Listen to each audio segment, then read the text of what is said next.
greetings to each of you, and welcome to the Shakedown, a podcast about corrections, for corrections, and by corrections. I am your host, Aaron Dawson. Good to be with you yet again. Always consider it an honor and a privilege that you took time out of your schedule to spend just a few minutes here with us, and hope that you are going to enjoy this week's episode as we seek to provide engaging content, provide informative content, provide content that challenges us, makes us think, makes us do a little digging, and try to do this job that we do in a much better way. I want to take a few minutes just to take a glimpse and see what is going on in the world of corrections. Always a host of different headlines that come through. Actually, I get a list daily of headlines that deal with jails, that deal with corrections, that deal with prisons. And so as we see these headlines come through, pick out a few that I think would be informative, that I think would be interesting, that I think would provide some fuel for us to do some stewing on. So we'll jump into those right now. There's an article involving a situation in which an inmate was being held in a county facility, and he was being prepared to be transported to a Department of Corrections facility. And so you had some DOC officers there because they were going to be the transporting officers. So they were involved with this inmate in question. Then there were some other, the county that work in that facility, county officers, county deputies, jail staff that were there interacting with that inmate as well. And the article did not give specifics, but the bottom line is something went drastically wrong. And this group of officers would probably began as simply trying to control. This inmate turned into excessive force, resulting in 5 different people being charged, it looks like, either with aggravated assault or conspiracy to commit aggravated assault. It reminded me of how quickly things can spin out of control. And, I've got to be, or you've got to be, that voice of reason in those situations. There was another article that was dealing with a facility that is in the deep southern part of the United States, the southeast part of the United States, and the struggles they're having battling with the intense heat and humidity, and how either the AC units in the facility either A, couldn't keep up, or even in some parts of the facility didn't even have central AC units, and the issues that is causing with the inmate population. Of course, with the high humidity, that leads to mold situations, that leads to health situations, that leads to medical situations if people are being dehydrated or they're overheating, and the constant battle that they are facing and dealing with this situation. And again, it reminded me of how often we don't think about the building, the facility, the maintenance, the upkeep, the electricity, the AC units, the water, the hot water. I mean, all those little things that we just assume are going to be there, and what a difference it makes.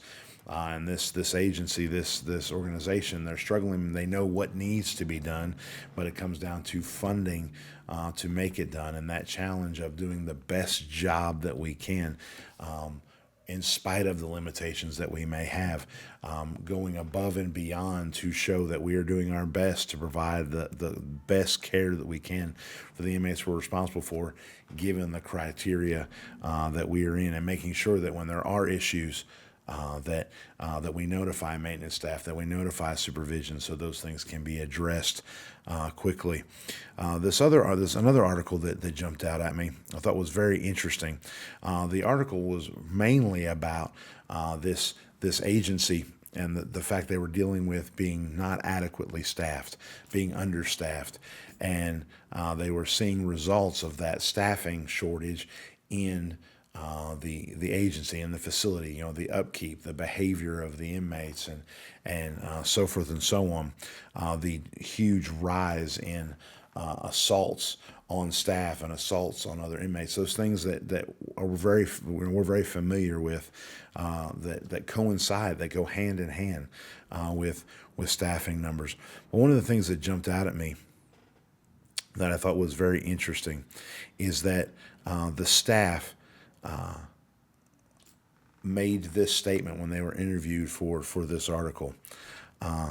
They said that part of the problem is because we're understaffed, we need everybody on the floor working all the time. And he said that they fear that new hires are not being sufficiently prepared. They're not being trained effectively. The current staff are not receiving the training that they need because they feel like they don't have time, or they feel like they can't afford to take people off the floor to receive training, so forth and so on. And the staff was saying this is going to lead to more deaths, whether that be assaults on staff, or whether that be inmate assaults, or whatever the case may be, that it's going to lead to more deaths. And not that that's a good thing to recognize that, but it encouraged me to think that, it's not just the pundits on the news, or the journalists, or the politicians, or even the administrators, the supervisors, that these line officers recognize how crucial training is. And of course, here on this show, on this podcast, we are all about you getting as much training as you can soak up, whether that be official training through your agency, whether that be something some digital or virtual online training like Dakota, or whether that be you just do some digging on your own. There's a wealth of resources out there online that you can dig into and look and educate yourself in a way that prepares you to do your job and to do it well. And then the last article probably wins the award for the most interesting article of the week. The headline captured me immediately, and it says this. It says, "Man who escaped custody of halfway house recaptured 29 years later." 29 years later. This gentleman who the article is about, he was convicted, he was sentenced, and he served his sentence, and then he was sent to a halfway house for a probationary period to finish out his sentence. And while at that halfway house, I want to say he was sentenced in 1983. He was released from prison in 1995. And then in July of 1995, he left, he escaped, absconded, whatever term you want to use, from that halfway house. And they had no idea where he went and lost track of him. And up until about a month ago, it says that he was stopped by police officers. He was riding a bicycle on the road, did not have a rear reflector. And so the police officer, patrol officer, stopped him just to tell him, hey, that's not safe. You need to make sure you get a reflector on this so you don't get hit. In the process of the conversation, I went ahead and ran him and found out that he had warrants, 29-year-old warrants for escaping. And they have no idea how this man avoided interaction or contact with law enforcement. Excuse me. The charge and the warrants were old enough that the warrants weren't even in the online court system. They had to call the agency that was holding the warrants to go pull the paper warrant. But kudos to them.